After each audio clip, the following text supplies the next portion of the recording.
E aí, gente, Hackman aqui. No vídeo de hoje a gente vai começar uma nova playlist, uma nova série de vídeos agora sobre biotecnologia, né? E por que a gente vai começar essa série? É porque, de certa forma, essa área ela é muito atrelada à robótica em alguns aspectos, né? Não todas as áreas, mas como, por exemplo, áreas relacionadas de biotecnologia relacionadas à robótica, né? Talvez nanorobôs, talvez sejam corações artificiais que a gente vai ver agora, coisas que podem ser usadas no corpo humano e de alguma forma tem que ser algo programável, né? Bombas de insulina, enfim, pertonamadas, qualquer tipo de equipamento que é um equipamento médico, por exemplo, é um equipamento médico que altera de alguma forma o estado do corpo, ele talvez esteja inserido dentro de biotecnologia, né? Braços prostéticos, pernas prostéticas, que você consegue de repente ter movimentos excelentes usando essas próteses, né? Enfim, nesse caso uma coisa mais tryhard, a gente vai começar, que é um coração artificial. Então, a gente vai ver por quê.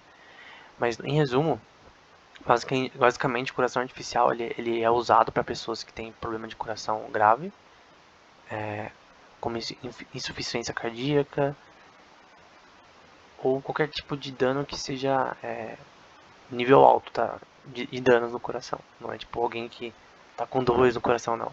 É alguém que realmente está precisando de verdade de um transplante de coração, algo do tipo.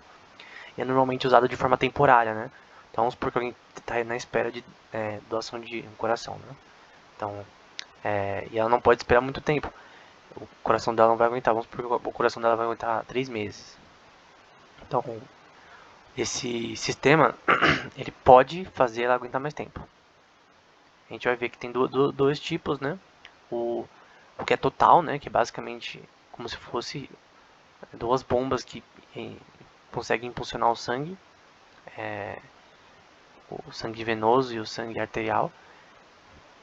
E também o outro, né? A outra que é só é um pouquinho menor e é só na parte esquerda do coração que é usado, né? Então tem dois tipos.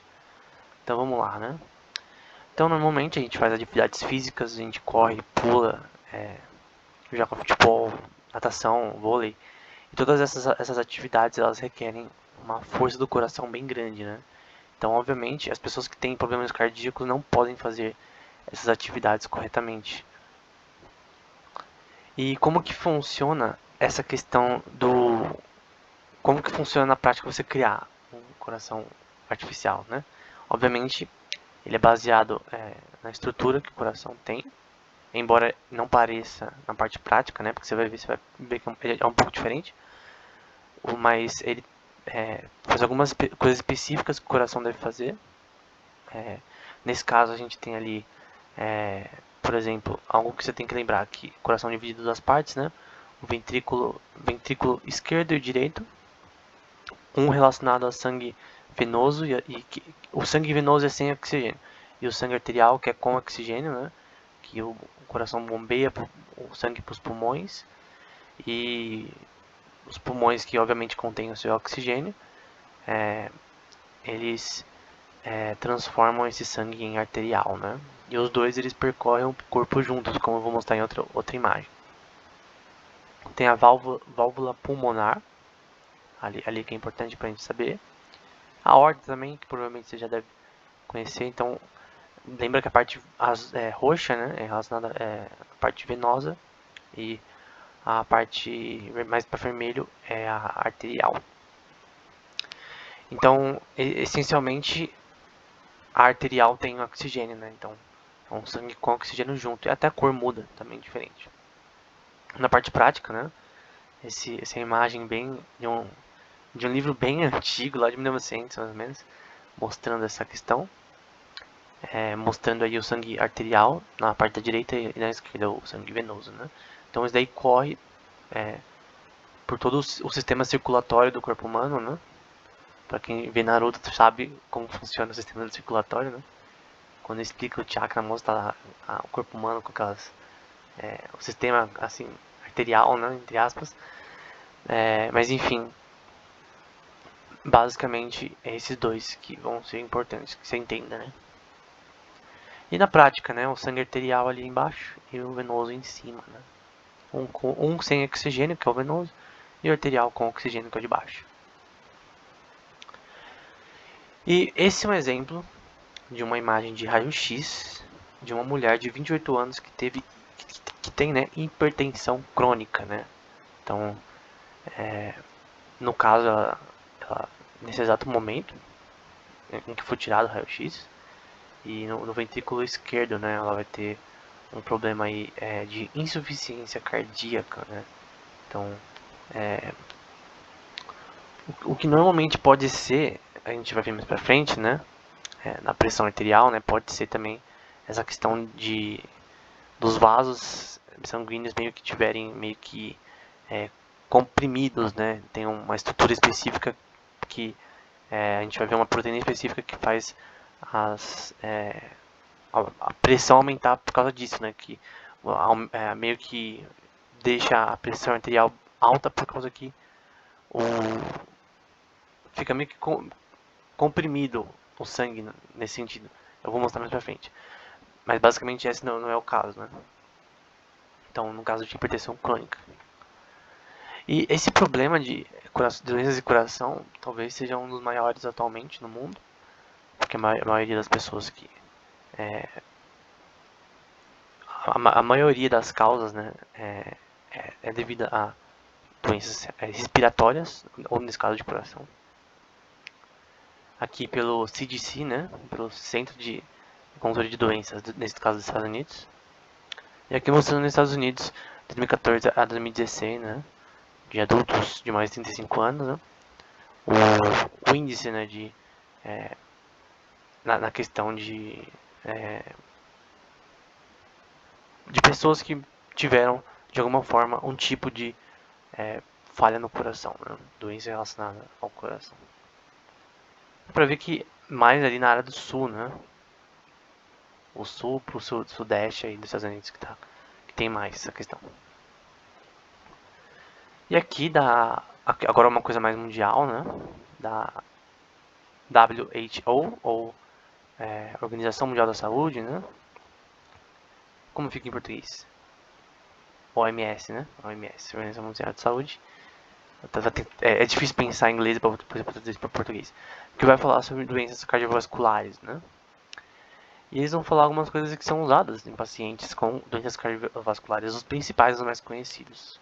Todos esses, os quatro, eles buscam de alguma forma reduzir a pressão arterial que está aumentada. Nesse caso, que seria a maior causa de falhas no coração, né?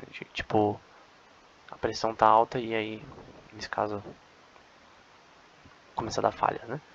Aspirina, beta blockers, uma enzima específica chamada angiotensin 2 e statins. Então, só vou explicar algumas delas, mas basicamente o que você tem que saber das que eu não vou falar é statin, que reduz o seu colesterol, e da beta blocker, que inibe um hormônio chamado epinefrine, que é relacionado à adrenalina, né? Então, beta blocker ele inibe esse hormônio que causa adrenalina e a pressão acaba reduzindo a pressão arterial. E o statin reduz o seu colesterol, né, e tem relações também com reduzir a pressão arterial. A aspirina, na verdade, eu já vou explicar mais pra frente, mas basicamente o que eu expliquei antes, dessa questão ela tenta diminuir eu esqueci o nome específico, tá mais pra frente. Tem um nome específico para essa compressão dos vasos sanguíneos que fazem a pressão aumentar. Então, alguns tipos, nesse caso, pro terceiro ali, é o benazebril, né, que é um inibidor de angiotensin 2.